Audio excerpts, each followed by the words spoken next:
Hello, we are going to learn to chain today. Here is our yarn. I love this yarn from Hobby Lobby. It's fantastic. I love it. I use it for everything. And I've got my trusty little eye hook. Usually I'll use like a G hook for this yarn, but so that you can really see what I'm doing really good, I use an eye hook. And when you're first starting out, you tend to crochet a little tight. So it's usually better to use a larger size hook than a smaller size hook, just so you're not fighting yourself all the time. And this hand doesn't get all cramped up from gripping it, like you're trying to strangle your hook. So you want a nice loose grip. I hold it like this. I've seen people hold it like this. I've seen people hold hooks all kinds of ways. It does not matter as long as you get the end result that you want. So I find this way to be most comfortable for me, so that's what I use. I thread the yarn through my fingers. I've seen people just kind of loop it around their finger like that and kind of pull whatever gets you the tension you want. When you're first starting out, you tend to really grip this hand really tight. So I would suggest looping it around one finger and just kind of holding it gently between your middle finger and your thumb. So let's get started. This is the way I do a slip knot. I'll show you an easier way, but this is how I do it, and it tends to be a little faster once you get the hang of it. So I kind of hold it like this, and I kind of dip down underneath and kind of twist it around. So it's got a little twist like that. Then you can kind of let it go. It doesn't matter. And then I pull up a loop and just pull it through like that. And there's my little knot. And it's nice and loose. And when you get really fast, it's just kind of like doing the same repetition that we're going to learn right now. So let me show you another way to make a slip knot. This is how I've seen a lot of people on videos do it. I find using two hands to be a little laborious sometimes, but this is basic slip knot in case you don't know. So you twist it. It doesn't matter if you twist it this way or you twist it this way, as long as you have a little loop like that. Whatever side is going over, you pull down to the middle and you just pick up just that one, just like that. And there you go. Easy peasy. Once you've got your loop on there and it's sliding nice, you're going to loop it around one or more fingers. And with your bottom half of your hand, you're going to want to kind of hold the bottom here. I find it's a lot easier than if you're just doing that and then like it's just kind of floating around and you're just like, what?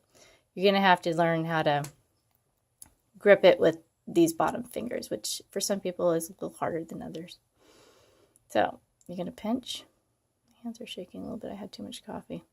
And I'm going to show you that again. We're going to dip down underneath and you're going to grab the yarn with that hook right there. And that you're going to pull through.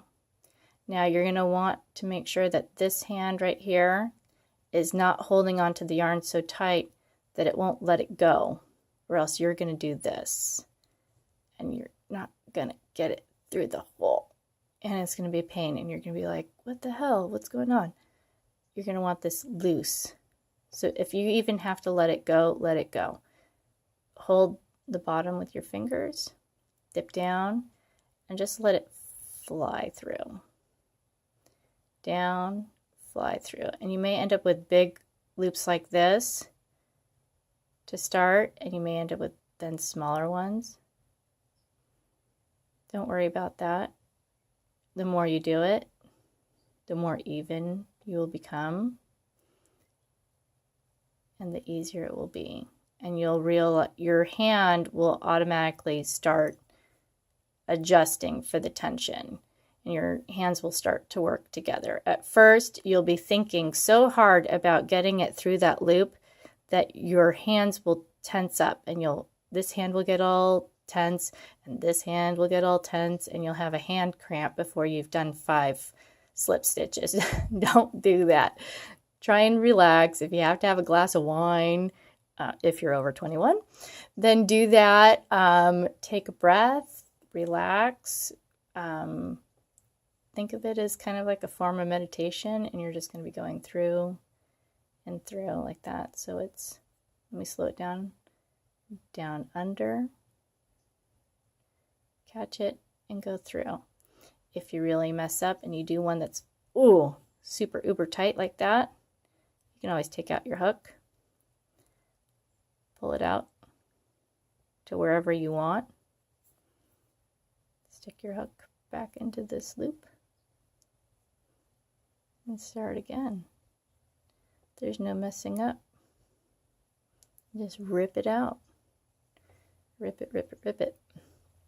It's just like that. Over and over and over again. And I would get to about, I don't know, a few inches. See how you're doing, how even it is. See, we got this big one that we did over here that was really loose. And just start over again. And do that about, I don't know, till you're fairly even in your stitches. And then you'll be ready for your next step. So I do like 3, and then I creep up. If you notice, I do 1, 2, 3, and then I creep up my fingers like that. 1, 2, 3, and I creep up my fingers. And that, for me, keeps it better than me trying to go out like that and then working with a long tail, and it gets really, really kind of loose. I find 1, 2, 3, creep up. 1, 2, 3. That way these fingers right here are kind of keeping the tension along, you know, like this. Your left hand's like the tension hand. And it kind of keeps everything really nice and smooth. But yeah, do like 15 chains, pull it out. Do 15, pull it out. 15, pull it out. And I'll show you my way of doing slip knot one more time, and then we're going to sign off. So down, I go around, so it's a loop. I go under. I apologize for the blurry thing, it keeps going out of focus. Through like that, I pull it. Sometimes I just crochet into that. I just leave it loose like a stitch. That way I never look like I have a beginning or an end. There we go. Creep up. 1, 2, 3. Creep up. 1, 2, 3. There you go.